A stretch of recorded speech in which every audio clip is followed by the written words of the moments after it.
First to Trey Gowdy, who in June of 2018 laid out his case that these two FBI agents, Strzok-Page, whose text messages caused a firestorm, he made the argument were acting with political bias. Watch.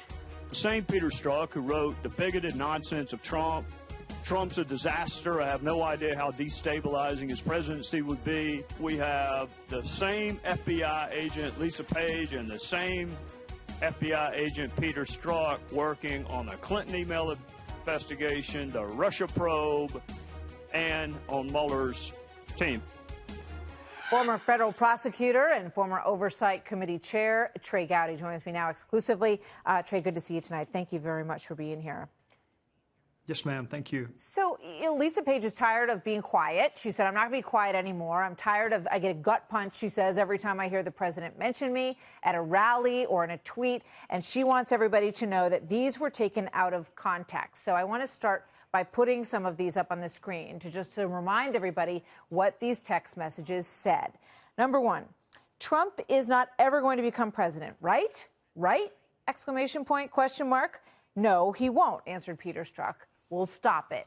Then it goes on to say, there's no way he gets elected. That's from Peter Strzok. But I'm afraid we can't take that risk. It's like an insurance policy in the unlikely event that you die before you're 40. So, Trey Gowdy, we still don't know, based on this article, what they were talking about, what that insurance policy was and what their plan was. Well, I think we have an idea what that insurance policy was. We asked her about it. Remember, Martha, we deposed her when I was still in Congress, and it was some unusual analysis of whether or not to burn a source. She did not think Donald Trump was going to win the election in November, but when she says things need to be put in context, the word loathsome really doesn't need to be put in context. And when you say somebody will be a national security disaster, that doesn't need to be put in context. These texts have been out there for, almost 2 years now.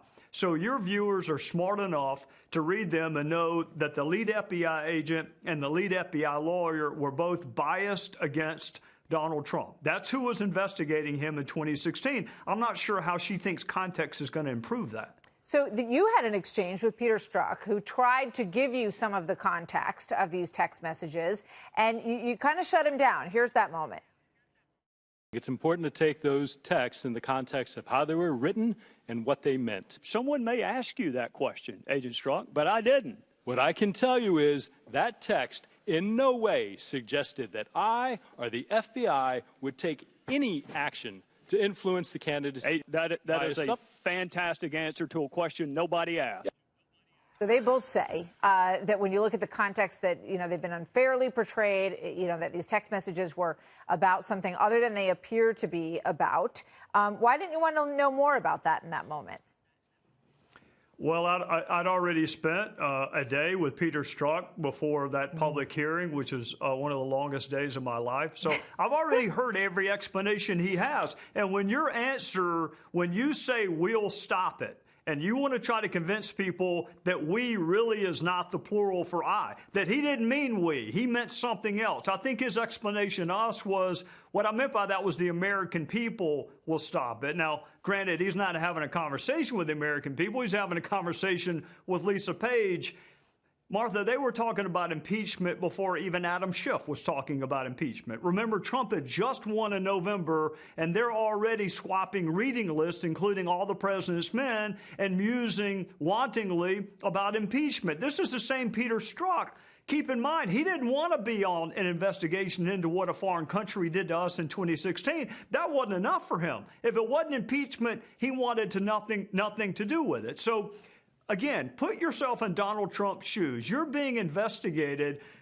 In fact, the investigation's begun by a guy who says he can smell your supporters, will do anything he can to stop it. They think you're loathsome. They think you're an effing idiot. Yep. That's who is dispassionately investigating someone. No wonder he's got so little confidence in the FBI right now. What about the freedom of speech? Because she says, look, this had no impact on my work whatsoever. But I'm an American citizen. No one can take away my right to say what I want to say when I'm offline and away from work. And that's all this is. It didn't impact my work at all. Yeah, 2 points on that. Yep, she does have freedom of speech, and we have the freedom to reject what she said and tell her we don't believe it. But the broader point is this. I mean, keep in mind, Strzok-Page and the Democrat and the D.C. media's argument is, yeah, they were biased. Yeah, they said terrible things, but it had no impact on the outcome. In other words, Trump was treated fairly in the end. Now, contrast that with what Trump's going through with impeachment. Now the Democrats are saying, even though there were no investigations of the server or the Bidens, and even though the aid was released, they're now hyper-focused on the process. It's the phone call. That's all that matters. So to Democrats, all's well that ends well if it's Peter Strzok and Lisa Page, but if you get the aid and there's no investigation, that's not enough. It still may be impeachable just because we didn't like your process. That's duplicity. It's a double standard, and that's why the American people, I think, are completely unmoved thus far by the impeachment hearings of Chairman Schiff. You've seen the GOP response to the beginnings of this impeachment process, which is rolling out this week. And just to summarize it, they basically say that the process is unfair. They say that they think this is an unimpeachable event, this phone call on July 25th with the Ukrainian president, and that President Trump had every reason to be concerned about corruption in Ukraine. They think the Democrats are setting a bad precedent. And here's what Adam Schiff just put out in terms of his response to the GOP this evening as they go back and forth. He says the minority dismisses this as just part of the president's outside the Beltway thinking.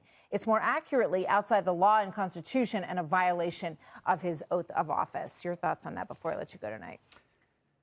Well, what I think, Martha, I just celebrated Thanksgiving, got a big family. I haven't met a single solitary person in my family or outside my family whose mind has changed since Adam Schiff began these impeachment hearings. No one's mind has changed. So he's not going to be removed from office. This is not about removing Donald Trump from office because they know they're not going to be successful. It's about shifting it to the Senate where you can put people like Cory Gardner and Martha McSally and Tom Tillis in a really tough spot.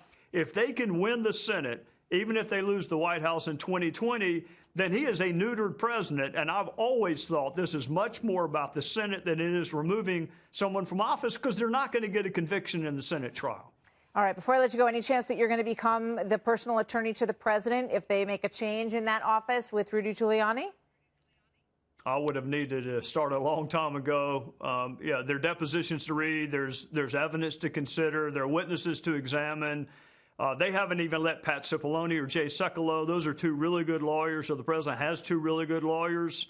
They haven't let them participate in it. I was an average lawyer, but I did it for a long time, and I need to participate to be able to effectively represent someone. You can't do it starting on January the 1st, going to a trial on January the 4th. You just can't do it.